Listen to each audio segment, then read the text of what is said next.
अस्सलाम वालेकुम students, welcome to our channel Math Kitchen Recipes. आज का जो हमारा लेक्चर है वो डिफरेंशियल ज्योमेट्री से रिलेटेड ही कुछ फर्दर टॉपिक्स हैं जिनको हम डिस्कस करेंगे। उसमें जो सबसे पहला हम टॉपिक जो डिस्कस करने जा रहे हैं वो है पैरामीट्रिक रिप्रेजेंटेशन। पैरामीट्रिक रिप्रेजेंटेशन से रिलेटेड जो है वो ऑलरेडी आप फेमिलियर हैं कि जब भी हमारे पास अगर function in terms of x and y है तो एक्स और वाई को अगर हम किसी और वेरिएबल या फिर पैरामीटर के फंक्शन में, सिंगल पैरामीटर के फंक्शन में शो करते हैं तो वो सिंगल भी हो सकता है, डबल भी हो सकता है। किसी और वेरिएबल में अगर इसको किसी और वेरिएबल के टर्म्स में हम लिख सकते हैं तो फिर हम उसको क्या कहते हैं, पैरामीट्रिक रिप्रेजेंटेशन कहते हैं। सबसे पहले इसकी डेफिनेशन देखते हैं। डेफिनेशन क्या होगी कि इसकी जो डेफिनेशन है वो हम यहाँ से स्टार्ट करते हैं। In this representation points on the curve are given as functions of parameters. कि बेसिकली तो हम बात किसकी करेंगे, कर्व की ही बात करेंगे, लेकिन इस पे जो पॉइंट्स होंगे वो parameters, in terms of parameters हम लिख सकते हैं। पैरामीटर्स को वेरिएबल्स भी कह सकते हैं रफ वर्डिंग में, ठीक है। इसकी जो जनरल एग्जांपल आप बहुत दफ़ा डिस्कस कर चुके होंगे कि इक्वेशंस ऑफ सर्कल क्या होती हैं। इक्वेशंस ऑफ सर्कल इसकी एग्जांपल में आप लिख सकते हैं। आपको पता है कि x इज़ इक्वल टू हमारे पास होता है r cos theta, y is equal to r sin theta. तो इसको जो है वो हम पैरामीट्रिक रिप्रेजेंटेशन कहेंगे सर्कल की, अगर हम इसको इस फॉर्म में लिख दें। वैसे तो आपको पता है general equation of circle, general नहीं, वैसे जो इक्वेशन ऑफ सर्कल होती है वो हमारे पास x square plus y square is equal to r square होती है। जनरल इक्वेशन में थोड़ा सा डिफरेंस होता है। तो अभी हमने जस्ट पैरामीट्रिक रिप्रेजेंटेशन देखनी थी तो उसके लिए इतनी जो इन्फॉर्मेशन है वो इनफ है, ठीक है। अब इसी चीज़ को जो है वो सिंपली एक्सप्लेन किया गया है कि अगर हमारे पास x किसकी टर्म्स में लिख सकें, x को हम लिख सकें x is equal to f of s, means कोई और पैरामीटर है s, इसको हम r थीटा में भी लिख सकते हैं। 3 पैरामीटर भी हो सकते हैं, रो फाई थीटा, जिस तरह से हमारे पास स्फेरिकल कोऑर्डिनेट्स में ये होता है। अगर आप बात करें वेक्टर की बात करें तो उसमें और भी बहुत से कोऑर्डिनेट्स हमें मिल जाते हैं। तो इसको x is equal to f of s हो गया हमारे पास, y is equal to g of s और z is equal to h of s. इसको हम x is equal to f of r theta हो जाएगा। अगर हम सर्कल की बात करेंगे y इज़ इक्वल टू हमारे पास हो जाएगा g, कह लें इसको g ऑफ आर थीटा। तो ये भी इसकी पैरामीट्रिक रिप्रेजेंटेशन है, मींस जो भी इसके फंक्शंस हैं, चाहे वो x है, y है, z है, जिन पैरामीटर्स को हम इंट्रोड्यूस करवा रहे हैं ये सारे जो हैं इन्हीं की टर्म्स में लिखे जा सकें, ठीक है। तो नेक्स्ट हम डिस्कस करते हैं कि कर्वेचर क्या होता है। कर्वेचर जो है, सबसे पहले अगर हम इसके वर्ड पे देखें कि कर्वेचर सबसे पहले कहाँ से निकला है, कर्व से निकला है। कर्वेचर कहते हैं बेंडिंग को, कि कर्व की अगर आप बात करें तो कर्व कहीं ना कहीं बेंड कर रही होती है, कभी इस फॉर्म की होती है, कभी इस फॉर्म की होती है, कभी हमारे पास कुछ इस फॉर्म की होगी, कभी इस फॉर्म की होगी। डिफरेंट फॉर्म्स की कर्व्स जो है वो हम ऑलरेडी भी पढ़ चुके हुए हैं, या आप लोगों ने अपनी जो डेली रूटीन में भी इनका मैथमेटिक्स में इनका देखा होगा, इवन फिज़िक्स में देखा होगा, हर सब्जेक्ट में इनको डिस्कस किया होगा। तो इसको जो है मैथमेटिक्स की टर्म में इसको किस तरह से करेंगे कि the movement of tangent with respect to arc is called curvature. Basically तो बेंडिंग ही है, क्योंकि जिस तरह की कर्व होगी, जिस फॉर्म की हमारे पास कर्व होगी, जैसे जैसे हम उस पर टेंजेंट ड्रा करेंगे तो टेंजेंट जो है उसकी डायरेक्शन वगैरह सारा कुछ चेंज होता जाएगा।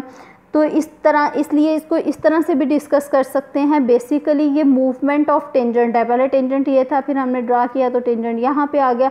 तो हर पॉइंट के लिए डिफरेंट टेंजेंट हम ड्रा कर रहे हैं, तो इसलिए इसको जो है वो movement of tangent with respect to arc. आपको पता है कर्व अगर हम ये वाली नहीं लेते, ये वाली कुछ इस टाइप की ले लेते हैं तो इस पे टेंजेंट ये होगा और इस पॉइंट पे टेंजेंट ये होगा, और इस तरह से हम डिफरेंट टेंजेंट्स ड्रा कर सकते हैं। ये हमारे पास है टेंजेंट। डिफरेंट टेंजेंट्स ड्रा कर सकते हैं किसके अकॉर्डिंग, जिस तरह की हमारे पास आर्क होगी डेफिनेटली हमारे पास जो टेंजेंट जिस पॉइंट पे टच करता है वो आर्क का ही पॉइंट होता है, आर्क से बाहर तो हम जा ही नहीं सकते। तो कर्वेचर क्या होगा, ये चीज़ अगर हम टेंजेंट की मूवमेंट को डिस्कस कर लें तो आपको नहीं लगता कि हम इसकी जो है वो बेंडिंग या फिर इसके कर्वेचर को हम कर्वेचर के बारे में हमें इंफॉर्मेशन मिल सकती है। ठीक है,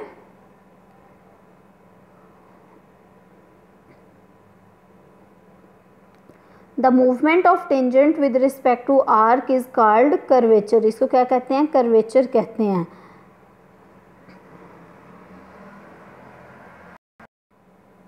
अब देखिए यहाँ पे जो फर्दर है, फर्दर हम कर्वेचर की बात हो रही है, टेंजेंट की बात हो रही है, तो ये कैसे हो सकता है कि हम नॉर्मल की बात ना करें, क्योंकि नॉर्मल और टेंजेंट आपको पता है इनके कॉन्सेप्ट जो है वो समहाउ इंटर रिलेटेड होते हैं। ठीक है, जो टेंजेंट जिसकी अभी हमने बात की है, which is perpendicular to the tangent at p is called, ऐसी हमारे पास लाइन जो कि टेंजेंट पे परपेंडिकुलर हो उसको क्या कहेंगे, प्रिंसिपल नॉर्मल कहेंगे।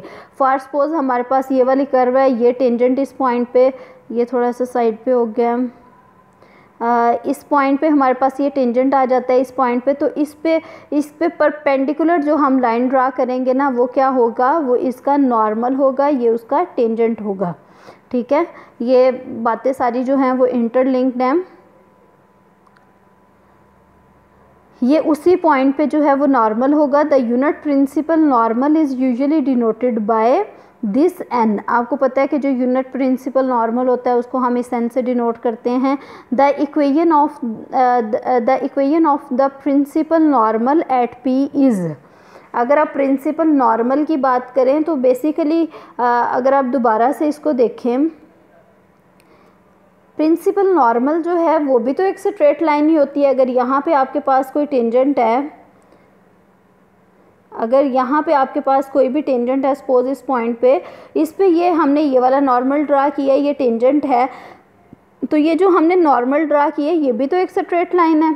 ठीक है, स्ट्रेट लाइन है ना, और इससे प्रीवियस लेक्चर में हमने डिस्कस किया था equation of straight line. Equation of straight line ये हमने प्रीवियस लेक्चर में डिस्कस किया हुआ है। अगर आपको नहीं इसके बारे में इंफॉर्मेशन तो आप एक दफ़ा उसको देख लें, क्योंकि यहाँ पे जो है वो हम डिटेल में नहीं जाएंगे। यहाँ पे हम डायरेक्ट लिखेंगे इक्वेशन ऑफ प्रिंसिपल नॉर्मल। किस तरह से डायरेक्ट लिखेंगे, क्योंकि ये स्ट्रेट लाइन ही होती है, तो जो इक्वेशन उसकी होगी विद स्मॉल चेंजिंग्स, वही इक्वेशन जो है वो प्रिंसिपल नॉर्मल की होगी। तो इसको हमने नेम दिया है कि ये हमारे पास होती है कैपिटल आर। कैपिटल आर ये हमारे पास ये है, capital r is equal to small r plus u n. वहाँ पे जो पैरेलल वेक्टर हमने लिया था, वहाँ पे जो हमने पैरेलल वेक्टर लिया था वो हमारे पास बी वेक्टर था इक्वेशन ऑफ स्ट्रेट लाइन में, और स्ट्रेट लाइन की जो इक्वेशन बनी थी वो आर इज़ इक्वल टू हमारे पास थी small r plus u b थी। ठीक है, यहाँ पे चूँकि हम नॉर्मल की बात कर रहे हैं तो यहाँ पे जो दूसरा वेक्टर लेंगे वो एन लेंगे। अगर हम टेंजेंट की बात करें, टेंजेंट की स्ट्रेट लाइन की इक्वेशन की, तो यहाँ पे क्या आ जाएगा, टी आ जाएगा, टेंजेंट वेक्टर आ जाएगा। ठीक है, इस बात का आपने ख्याल रखना है। अब इससे रिलेटेड एक दफ़ा थोड़ा सा ब्रीफली देख लें कि इसमें कैपिटल आर क्या है, स्मॉल आर क्या है और ये किस लिए यूज़ हो रहा है। कैपिटल आर यहाँ पे कोई भी पोजीशन वेक्टर है of any arbitrary point on principal normal. Principal normal के कोई भी आर्बिट्रेरी पॉइंट है उसका पोजीशन वेक्टर है। ठीक है, अब हम बात करते हैं नॉर्मल प्लेन की। नॉर्मल प्लेन क्या होती है, ये बेसिकली हमारे पास बेसिक्स हैं डिफरेंशियल ज्योमेट्री की। जब तक हमें इसके बारे में नहीं इन्फॉर्मेशन होगी हम फर्दर मूव नहीं कर सकते। इसके बाद हम जो है वो जैसे ही हमारी बेसिक्स कवर होंगी हम करेंगे सेरेट फ्रेनेट फार्मूलाज करेंगे। सेरेट फ्रेनेट फार्मूला जो है वो डिफरेंशियल ज्योमेट्री में बहुत ज़्यादा फेमस है। बेसिकली इनमें कुछ भी न्यू नहीं है, ये टेंजेंट, नॉर्मल और बाय नॉर्मल के दरमियान जो है वो रिलेशनशिप्स को एस्टेब्लिश करते हैं। ठीक है, तो आप ये बेसिक्स क्लियर करें, फिर उसके बाद हम इसको देखते हैं। अब हम डिस्कस करते हैं कि नॉर्मल प्लेन क्या होती है। नॉर्मल प्लेन जैसे कि नेम से यहाँ से आपको आइडिया हो जाना चाहिए कि नॉर्मल प्लेन ऐसी प्लेन होगी जो टेंजेंट पे क्या हो, नॉर्मल हो। ऐसी प्लेन जो किस पे नॉर्मल हो, टेंजेंट पे नॉर्मल हो, क्योंकि जो नॉर्मल होता है वो हमारे पास टेंजेंट पे परपेंडिकुलर होता है, तो उसकी जो प्लेन होगी वो टेंजेंट पे क्या होगी, वो उसकी जो डॉट प्रोडक्ट अगर हम लेंगे तो वो हमारे पास 0 के इक्वल आनी चाहिए। टेंजेंट के साथ अगर हम इसका डॉट प्रोडक्ट लें तो वो 0 के इक्वल आए, ठीक है। The normal plane at a point P on the curve having position vector r in the plane through P, कि हमारे पास अगर कोई नॉर्मल प्लेन है कि किसी पॉइंट P पे उसका पोजीशन वेक्टर r है in the plane through P, तो इसकी जो इक्वेशन होगी वो हमारे पास क्या होगी, capital R minus small r dot t is equal to 0। यहाँ पे कैपिटल R के बारे में है कि कोई भी आर्बिट्रेरी पॉइंट है और स्मॉल r जो है वो उस टेंजेंट पे जो हमारे पास स्मॉल r जो है ये पोजीशन वेक्टर है पॉइंट P का, ये गिवन भी है, हमने अभी डिस्कस किया इसको। तो इसकी जो प्लेन होगी, इसकी जो इक्वेशन होगी वो हमारे पास क्या होगी, its equation is capital R minus small r dot t is equal to 0। ये किसकी इक्वेशन है, ये नॉर्मल प्लेन की इक्वेशन है, ठीक है, आपने कंफ्यूज नहीं होना, नॉर्मल प्लेन की इक्वेशन है। Capital R minus small r is a vector being on the normal plane on which t is perpendicular to.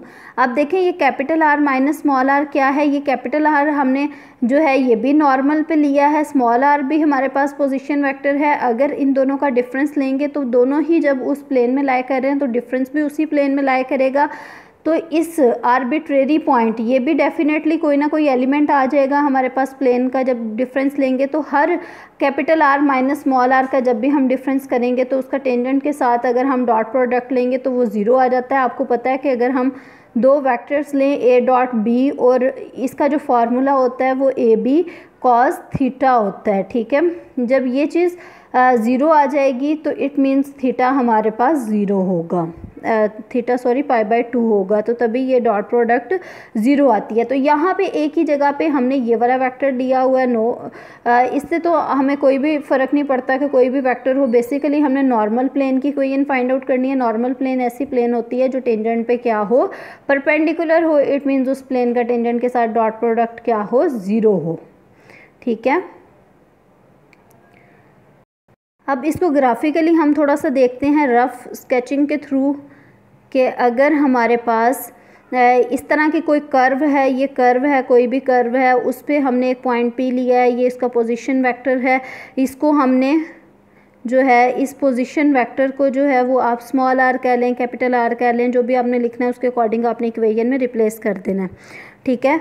और यहाँ पे जो है वो हमारे पास ये जो है ये टेंजेंट है, ठीक है, ये टेंजेंट है ना। अब हमने इस प्लेन में पॉइंट लिया है ये वाला, उसका पोजीशन वेक्टर है हमारे पास स्मॉल r। अब इन दोनों का डिफरेंस क्या होगा, डेफिनेटली कैपिटल R बड़ा है स्मॉल r छोटा है, तो दोनों को माइनस करके हमारे पास ये आ जाएगा, ठीक है, capital R minus small r हो जाएगा। फिर हमने एक प्लेन लिया है कुछ इस टाइप की, इसको आप ऐसे कह लें, इस टाइप की। अब देखें ये जो प्लेन है ये हमने ऐसी प्लेन लेनी है जो इस टेंजेंट पे क्या हो, परपेंडिकुलर हो, ठीक है। कोई भी प्लेन ले ले, ये हमने रफ आइडिया के तौर पे जो है ये वाली प्लेन लिया ताकि आपको आइडिया हो जाए ये नॉर्मल प्लेन है। तो इसकी इक्वेशन फिर क्या होगी, capital R minus small r dot t is equal to 0। बस आज के लिए इतना ही काफ़ी है, इसको रिवाइज़ करें, इसको अंडरस्टैंड करें, नेक्स्ट फिर हम नेक्स्ट लेक्चर में डिस्कस करेंगे। थैंक यू सो मच, अल्लाह हाफिज़।